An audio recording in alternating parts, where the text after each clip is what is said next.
U6. This is U6A05. That's correct. Got it. Okay, so if you don't have that enrichment problem opened up yet, please open it up. Okay, this is the problem I'm looking at. This is out of the file U6A05.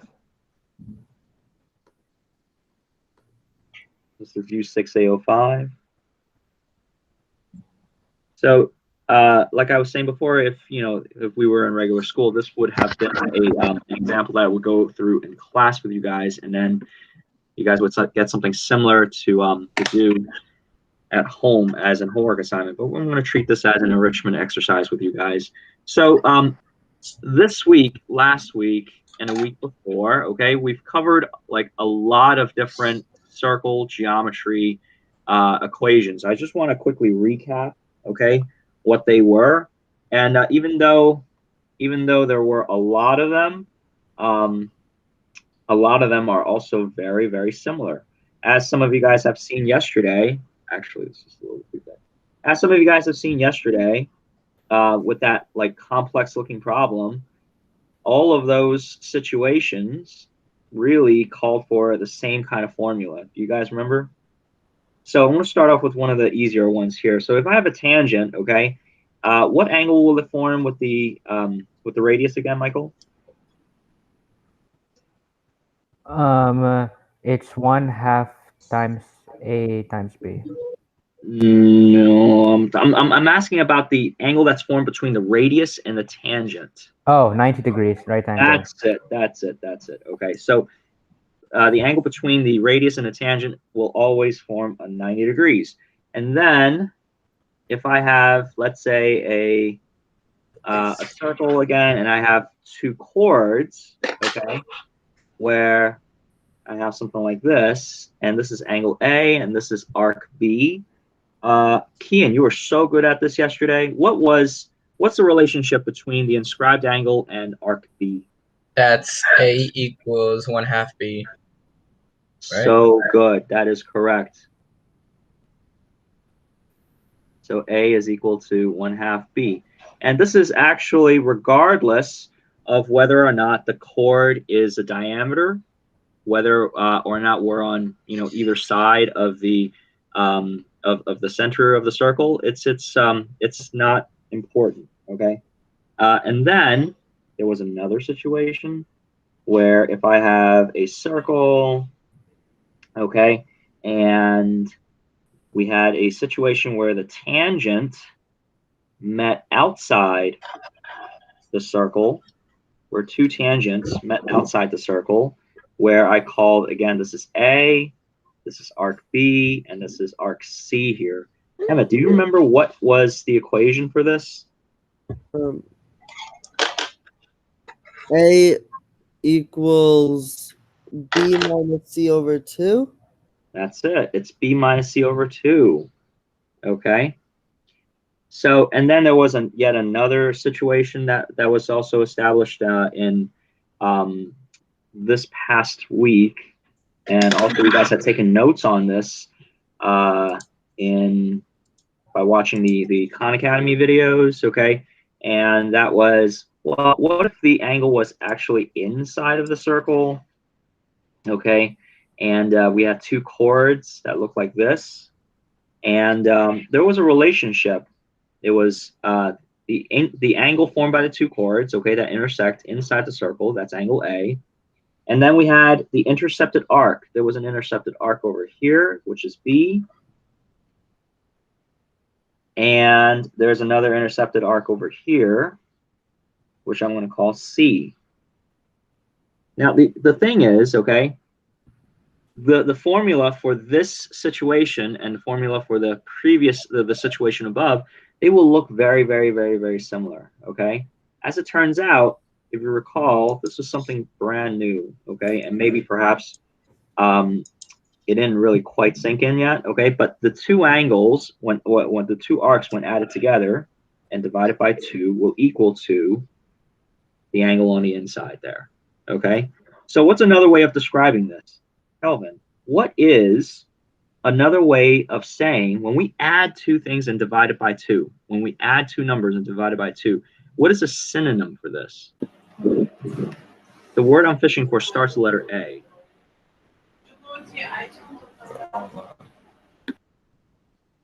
When we're adding two things, right? When we're adding the two numbers together and divide by 2, what is that also known as?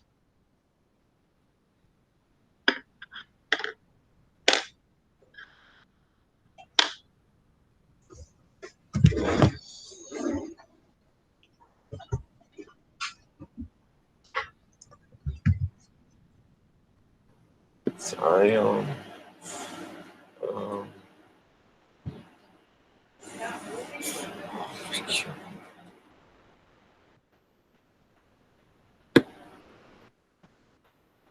It's okay. Does anyone want to give Kelvin, Kelvin a hand here? Yeah, Can you sure. repeat the question? Sure. What I'm asking for, if we're finding the sum of two things and dividing it by 2, that is also referred to as like there's a noun for that, right? And the word I'm fishing for starts with letter A. When we're adding two things and then dividing it by 2, the word I'm fishing for starts with letter A. What is that? Average. That is the average. Thank you, Michael. That is the average. So a way to remember this, right? Kelvin, Kian, Michael, Emmett, right? And whenever you're finding the angle that's on the inside, okay, it is the average of the two arcs. Okay, that's it. Okay, so rather than trying to memorize a formula, right? Try to understand what that formula is trying to tell you. Okay, so it's a much easier way of remembering this. So the angle formed by the two chords inside of a circle, okay, is going to be the average of the two chords. Cool? All right. There is no name, however, for this guy right here, okay, where we're finding the difference in dividing by 2. This is more like finding the, I don't even know what to call that, because that's not finding the average when you're finding the difference in dividing by 2. Anyway, but this one here is definitely the average, okay? All right, so we have this, okay? And then there's actually some other scenarios that we have not gone through entirely yet, but it's very, very similar. And that is, if you notice, okay, the angles formed from the angles formed above in the 4 circles that you see above here, right? They're either formed by tangents or chords. Do you notice that? Yeah. Right? All right. So what I'm going to show you here, okay, we can actually form angles by secants. And Michael, I remember you asking me what is a secant, right? So a secant is just a line that goes through the circle. So it goes through the circle at 2 points, okay? So a secant, okay, is a line that goes through the circle at 2 different points. So the question is, okay, how do we find the angle on the outside here? Okay, if you were to take an educated guess, do you think the formula for this scenario here would be similar to this one or the second one? Number 1. It would be number 1. Why would you say that? Well, because you're not using arcs, or like because for number 1 you're also using an angle that's on the outside, and for the other one you're Exactly. So because the angle is located outside of the circle, more likely than not, okay, the formula should look something similar to that. Okay. Now I'm not saying that is like a generalization that you can make for like any geometric situation that you will ever encounter, but I'm saying that what I'm saying is for this situation, it is very, very similar. Okay. So as it turns out, the relationship, let me just erase this. The relationship is indeed very similar. If I call this B and I call this C, the angle on the outside is B minus C divided by 2. They are the same exact equation. So, and again, it doesn't matter whether or not the secant that you draw, whether or not it goes through the center of the circle or not, it is all the same thing. Okay. So if I were to organize this a little better, okay, this situation here is actually, and I'm going to move the other one.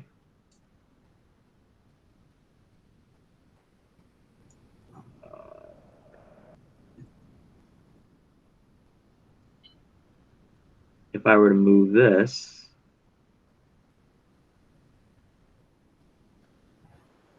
so I should place these two closer together as they should, because they are so similar. The formulas are so similar, okay? And I'm going to move this up. Okay? If you notice all of these situations here, okay? We're all dividing, pretty much we're all dividing the angles by how much? 2. We're all dividing by 2. So that's another way to remember all these different scenarios. Okay. So even though it looks like there's a lot of different formulas, there are ways of remembering this so that you can better manage all this information. And so let's take a look. Okay. You will need to use this information in order to answer the questions in this enrichment. So let's take a look. All right. So right now you're told that arc PT is equal to x, right? So arc PT is x. So where is PT here? PT is located right here. Okay, and then QR is 2x. That's this guy right there. And RS is also 2x. That's this guy right there. And then TS is 3x. TS is 3x. TS is 3x. Okay. So, and that's it actually. Okay. The question now becomes, okay, how do we find out, where do we even begin? How do you guys have any ideas just based on this information here that's drawn right now? It looks like something we went over yesterday. It looks like something that we went over yesterday. That's right. However, one big difference here is, okay, I did not give you information on this guy right here. Did you notice that? It's not. No. Okay, so I'm telling you, I did not give you, I'm not giving you information about that arc right there. It's not in the problem. However, there is enough information for you to figure out the dimensions of all of those arcs. Does anyone have any idea, any clues as to how we can approach that? I think so. Because we see the diameter, and we see that we have all the arc measurements on one side of the diameter. We have 6x, which means that missing arc length arc measurement should be 4x. That's right. So wait. Hold on a second here. So let's putting x aside. Let's just focus on the fact that we have a diameter over here. Okay. Calvin, can you tell me what is the angle measure of that semicircle here? 180. It's 180. That's right. So if that is indeed 180, then I know the following has to be true. Ian, what must x plus 3x plus 2x what must that add up to? 6x. That must add up to 6x. That's true. But what is the angle measure that it should add up to? Kelvin already said it.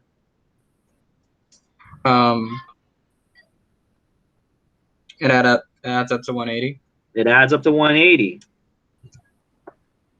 And then, therefore, like Emmett said, we can then solve for what x is, right? X is, therefore, if I divide both sides by 6. Michael, you're so good at mental math, right? What is 180 divided by 6? 30. That is indeed 30. You are so good at mental math. Thank you. All right, so x is equal to 30. So if x is equal to 30, therefore this angle over here, 2 times x, right? That should be 60 then, right? What would make PQ then, Kelvin? I mean, not Kelvin, Emmett. What would make it PQ? PQ would be 120. PQ would be 120. That's it. PQ is 120.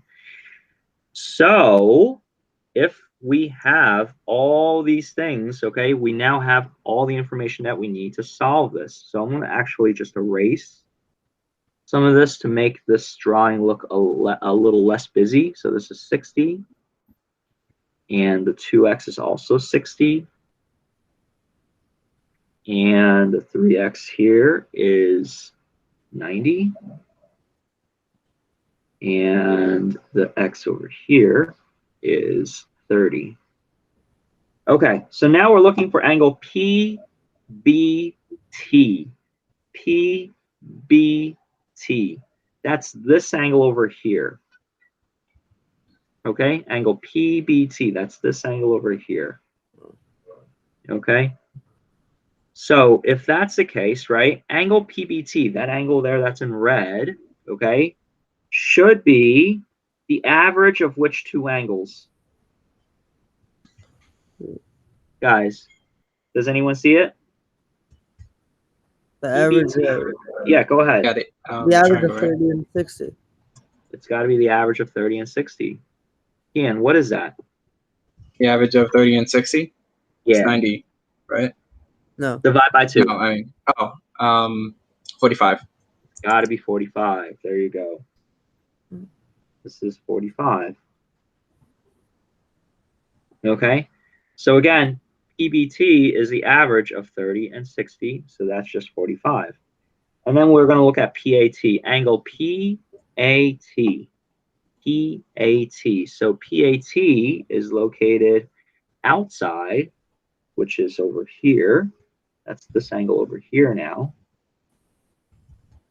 Okay, so are we going to be adding 30 and 60, or are we supposed to be subtracting 30 and 60 to figure out what angle PAT is?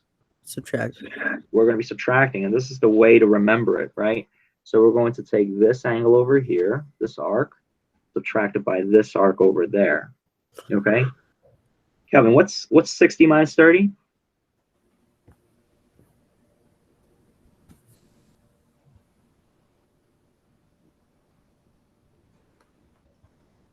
Calvin, you're there? 30. Yep, it's 30. And then we're going to divide by 2, right? And what is 30 divided by 2? 15. That is indeed 15. That is indeed 15. That is indeed 15. So PAT is going to be 15 degrees. Okay? So angle PAT is going to be 15 degrees. Now we're looking at QDS. Okay? Angle QDS. Angle QDS. Does anyone want to take a stab at that? Yeah. You gotta subtract. Well, let's see. That's 120. For C would be 120, and B would be 240. So it's 240 minus 120 over 2, so 60. Did everyone follow what Emmett just said? Where did Emmett get 240 from? Does anyone know? Maybe Ricardo, are you there? Ricardo? He is muted. He is certainly muted. Daniel, are you still there? Yeah, I'm still here. What was the question? The question how did you is, get 240? yeah, how do you get multiplied 120 by 2? He actually did not do that. Although you do get 240 by multiplying 120 by 2, there's something else that you have to do. Our goal right now is to figure out what is this angle over here on the outside, right? And in order to do that, we have to know a little something about this whole arc. That's in green. Oh, I know what he did. I know what he did. He What added did you? 120. He added 120 to 30 to 90. There you go, and that's 240, right? So we're going to take 240, and then we're And it going would to. be, and it would be subtract. that minus the 60 plus 60. That's right. So it's 240 minus 120, all divided by 2. And Daniel, what is that? 60. That is indeed 60. So angle QDS is going to be 60 degrees. All right, QTS. We need to now figure out what is QTS. So QTS, Michael, what kind of angle is QTS? Is that like an inscribed angle, or is that an angle inside of the circle? Angle QTS. An angle inside of the circle. It's actually classified as an inscribed angle, and the way we distinguish it, Michael, so that you don't get confused. Okay, you see this right here? That's angle QTS. Yes. Yeah, it's a triangle. Okay, that's on the circle itself. Okay, so when we say when the angle is on the circle, we call that an inscribed angle. Okay. Okay. All right. Okay. So that inscribed angle, what was the formula again? The angle, what's the relationship between the inscribed angle and the intercepted arc? The intercepted arc is half the size of the inscribed angle. The other way around. The inscribed angle is Half the size of the, of the intercepted arc. there you go. So what would angle QTS equal to? 45? No. What's the intercepted arc in this case? The intercepted arc here looks like this. You see what I'm highlighting in pink? Oh, it's 60. It's got to be 60, right? So angle QTS will be 60. All right. So then we're looking for angle DQT. Let me erase some of these things because it's looking really messy again. Let me erase that. Okay. We're looking for angle DQT. Emmett, you want to give that a try? So DQT.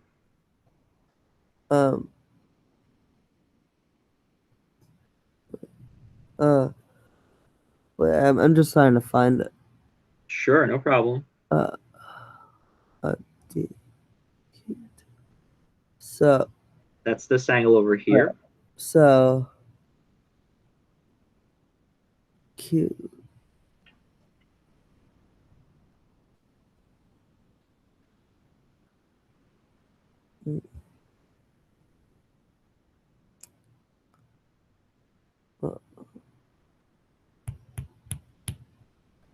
I see that the arc. It doesn't really have an arc that you can use. It does. Let me direct your attention to Can this. can you use like all those measures? You can use. Oh, you know what? So my bad. I forgot to describe it over here. Although we did go over this yesterday, let me just remind you of what that situation was. So the situation was this, right? If we have a circle again, and the angle was formed by a tangent and another chord, okay? The relationship is the angle over here, that's the inscribed angle again, because it's the angle on the circle, and the intercepted arc, which is that arc there, okay? As it turns out, Emmett, what do you think the angle relationship is? The B is 2 times A. Yeah, or A is 1/2 of B, okay? Right. All right, so now knowing that, how do we find DQT? Well, so that means that that the arc, like 60 and 90 is gonna be 2 times that angle. So that's 210. So it should be 105. That's it. You got it. Good job there, Emmett. All right, so that's 105 degrees. We use red. This is 105. And now we're going to find out what QRP is. QRP. All right, so QRP, maybe Daniel, can you give me can you help me out with this? All right. So I'm looking for angle QRP, which is this angle right here. This is an Okay. inscribed angle, okay? So this inscribed angle is going to be half of which angle? It'll be half of the RPQ. Exactly. So what will angle QRP be? 60. That's it. You know, it's no coincidence that a lot of the answers are like either 60 or 30 or like, you know, multiples of like fives. Like on this is like a typical practice like on standardized tests. Okay, if ever you come across a situation where you don't know something, right? If there's an answer choice that is like either 30 or 60, go with that. But anyway, that should be like your last resort though. Okay. Anyway, let's take a look at angle QST. Okay, QST. Maybe Michael, can you help me out here? How do you find angle QST? QST. QS, this guy right there. Okay, so it's an inscribed angle. That is an inscribed angle.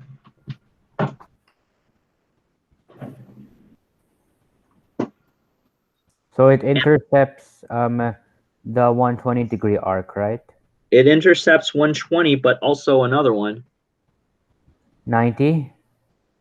And not 90.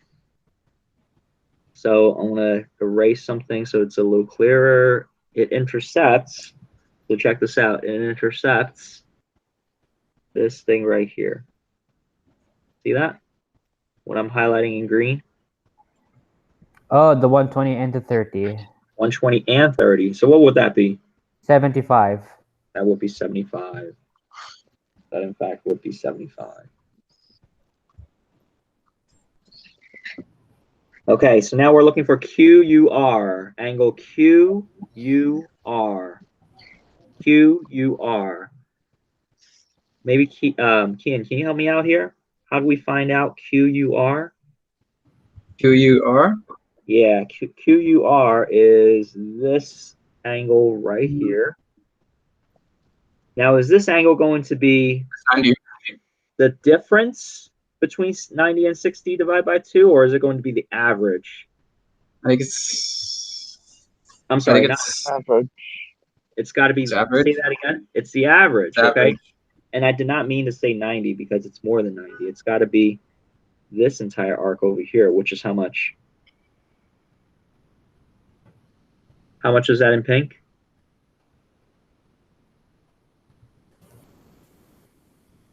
$90. That is 90 plus 90 30, plus 30. 90 So in plus this 30. case, it would be 60. 90 plus 30, and we have the other, and then we have the other arc over here, right? So it's the average of those two arcs. So what's the average of those two arcs? The average is 60. So look, so Kian, I'm looking for the average of the arcs that are in pink, right? So you see on the left there, I have 90 plus 30 here. Do you see that right here? Yeah. Okay, so how much is that? That's 120. That's 120. And then this arc over here, That's also 60. So that's 60. So I'm adding looking, those together, that'll be 90. so 120 180 divided by 2. There you go. There you go. There you go. Okay, so that's going to be 90. Okay, so angle QUR is going to be 90. Okay, and that's it. Okay, for that giant problem that looked really, really annoying and intimidating, but it wasn't too bad. I have to say though, this question was a little more challenging than the one from yesterday. Can anyone maybe explain why this one may be perhaps a little more challenging? Because we have to determine the average. I mean, finding the average wasn't so much the issue, because I know all of you guys can, add two numbers and divide by two. I know all of you guys are capable of that, right? But what makes this challenging? Does anyone know? There was a secant. It deals with a secant. There's a lot more formulas involved with this problem, wouldn't you say, compared to the one from yesterday? Yeah. Yeah. Yesterday, pretty much the only formula was what? A equals 1/2 times B. That was it. That was it with that problem yesterday. But the this problem, okay, in exercise U6A05, this one was way more involved. Okay, we pulled in so many other concepts. Okay, from various other points that we had studied. Okay. Anyway, moving on. We're almost done with this. Let's take a look at this guy. So if I'm looking for the angle on the outside here, is that going to be the average of the two arcs, or is that going to be the difference? Difference because X is outside. That's it. That's the way we remember this. Daniel, you're so good. So the X on the outside, okay, is going to be the difference. This is going to be 300 minus, well, the other arc there must be 60, right? Because the 2 has to add up to 360. Divide by 2. 300 minus 60. Michael, what is that? 240 divided by 2, Divide by 120. 120. So this is 120. That's it. Okay. All right. Find a measure of the arc or angle. Assume lines that appear to be tangent are in fact tangent. Okay. I think, well, let's just go through it. If this angle over here is 127, okay, Kelvin, what would we have to do to find the arc on the other side? What do I have to do to find out the arc on the other side? Find the angle. Yeah, I want to find the arc that's in green. If I know the arc that's in 227, what do I have to do to find the arc that's in green?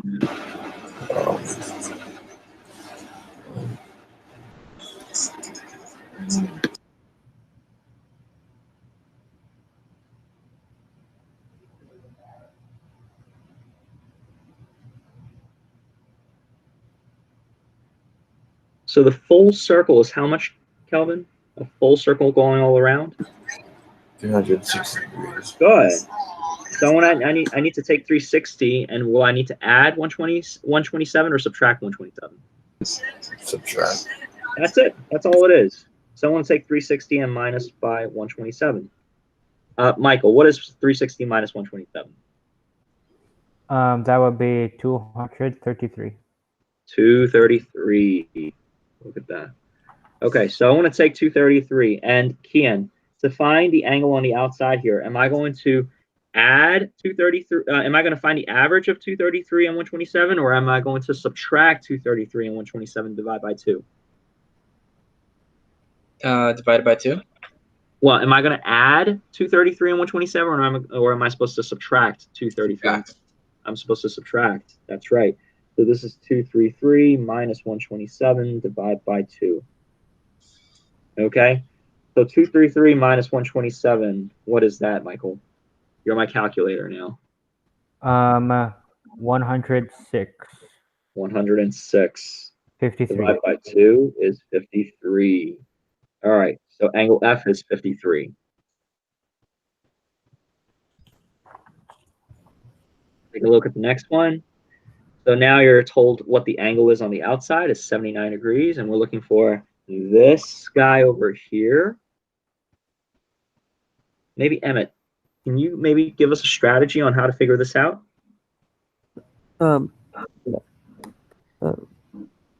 For number 2.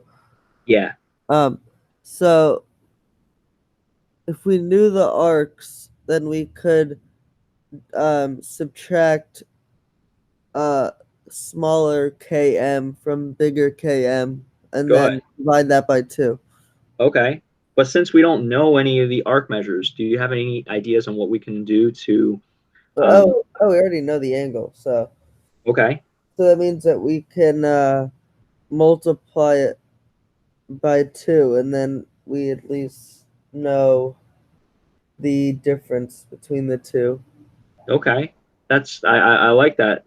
You can certainly take that angle there and then multiply by 2. Let me try to help you out. What do we not know in this problem? We don't know larger km. We don't know larger km. Give that a letter. W. W. That works. Okay. If larger km is W, what would make smaller km in terms of W, that is? 1/2 W. No. Wait. If Oh, the what's full, 1/2? if the full circle is 360, if the full circle is 360, right? And I know the larger km is W, what would be the smaller km? Just give it another letter. No, same letter, W. What do I have to do to find out what km is in terms of? 360 minus W. There you go. So I want to say this is 360 minus W. Okay. So now, wait. So if we know this, okay, can you help us now set up the equation to find out what W is? Maybe it's W minus 360 minus W over 2 equals 79. That's it. That's how you go about this. So we're going to multiply both sides by 2 as you suggested before. So it's W minus 360 minus W is equal to 158. Is that right, Michael? Yeah, that's it. Okay. And then we're going to distribute the negative through. Combine like terms.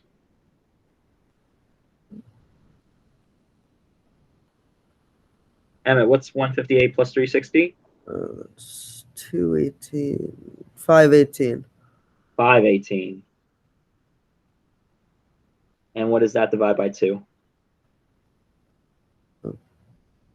That is 209. No, 259. 259. 250.